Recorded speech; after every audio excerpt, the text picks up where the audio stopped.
Welcome to the RuleBook. I'm your host, Alex Palmer, and I'm the queen of learning things the hard way so you don't have to.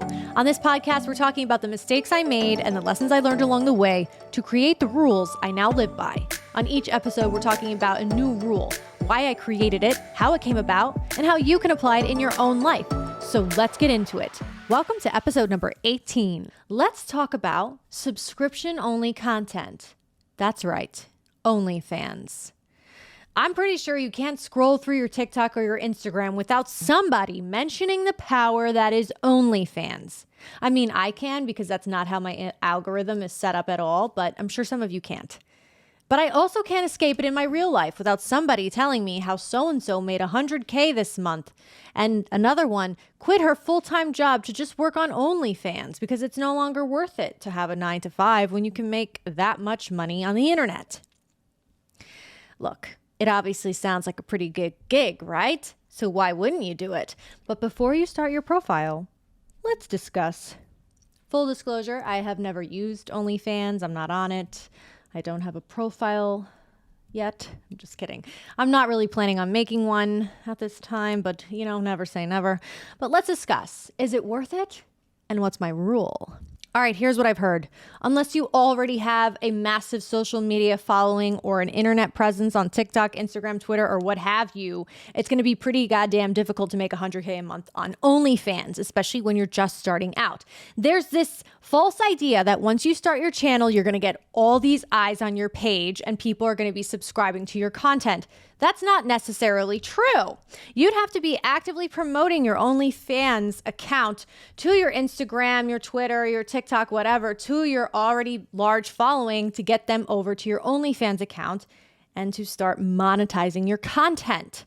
Unfortunately, they don't really advertise it this way.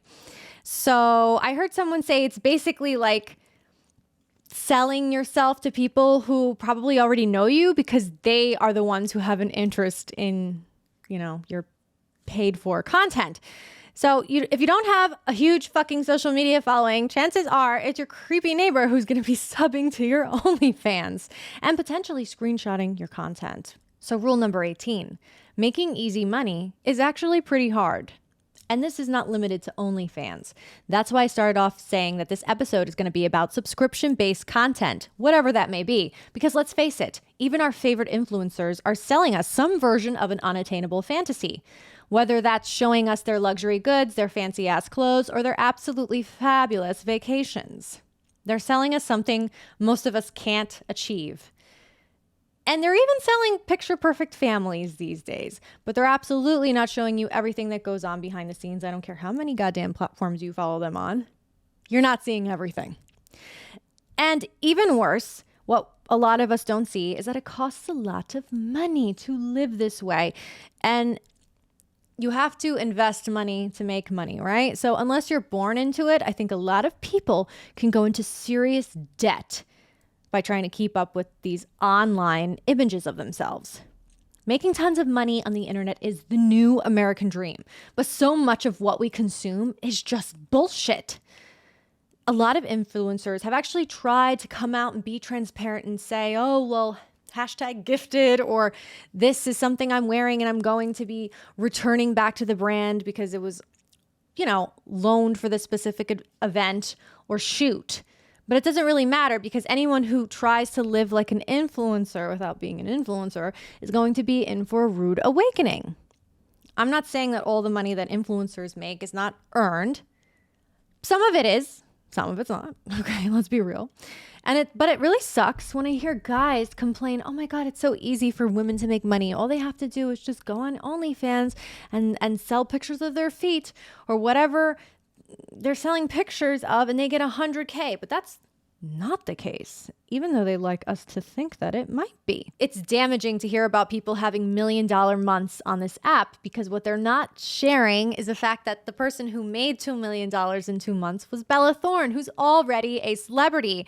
And I believe the kind of content that she was sharing was like a sexy picture here and there, not necessarily what other people are making big bank for doing. There's also been an influx of celebrities joining the app, whether it's to promote their album or to talk to their fans one-on-one. I guess somebody, was it Fat Joe? I can't remember. Somebody joined and they uploaded an inspirational, motivational speech to their fans. I don't know what they paid for it, but it's just, it definitely dilutes what the app is for. And I'm not saying that's good or bad, but other people on the app who are using the app for, I guess, its intended purposes, came out and said, not only are these celebrities stealing our views, making it harder for us to make money, but they're glamorizing this because it's not the norm for us to make $1 million a day uploading like a picture of our toe, whatever. I'm improvising these lines, but you get what I'm saying, right? And let's not forget about the fact that whether you're showing your face or not in your content, you are going to be at risk of a security privacy breach, probably, because people can screenshot your content. They can probably share it on other platforms without your permission. The app says that it protects your identity and it goes to all these great lengths to protect your financial information, et cetera, et cetera. But at the end of the day, they really don't have control over people screen recording your video or passing around your picture for free for the low, low price of subscribing to your channel for $4.99 a month, I believe. And also people have come out and said it's actually difficult to keep these people because the $4.99 is for a month. So it's very difficult to keep your subscribers interested beyond, I guess, that 1 month. And they're very entitled and they'll request you to upload certain specific content that they want to see. So it is a draining job. And then, of course, let's not overlook the stigma that is attached to being a sex worker in America. Future opportunities will be jeopardized. Hell, there's even a fucking stigma attached to being an influencer. Because usually when you tell someone you're an influencer, cue the eye rolls because they automatically get this image of some airhead on the internet pushing Zara or Chanel or whatever to the masses. I remember a girlfriend telling me that she had one of her accolades from the Miss New York USA pageant listed on her resume. I think it was something along the lines of like best swimsuit contestant, some shit like that. And a potential employer told her, you should really remove this because it's very off-putting.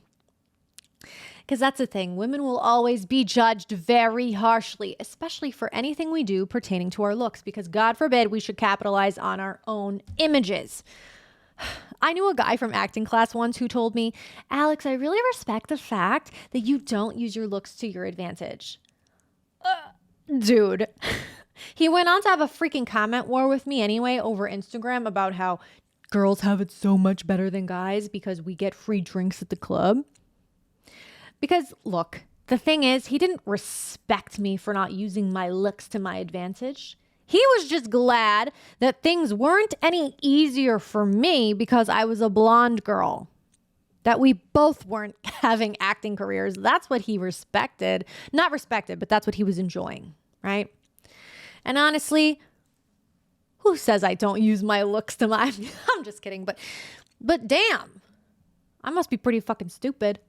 I'm not saying, oh, go sell yourself online, but Jesus, we're all selling ourselves for something. Even for that freaking job position you might want, you got to sell yourself. You got to promote yourself, even to your interviewer. So I really don't want to hear that shit. But look, I'm not saying don't go for the bag, everybody. By all means, please do what your heart desires. Just please don't be naive. Know what you are signing up for. And realize that there is absolutely no guarantee you're going to get $100,000 or that you're not going to regret your decision later. And please remember that the people who are telling you it's easy are probably the same ones who would really like to have access to you for the low, low price of $4.99 a month. All right, guys, that is it for the rule book. Subscribe to this channel if you liked it, and please comment below other topics you'd like me to cover. Follow me at Serious Actress. Bye, guys.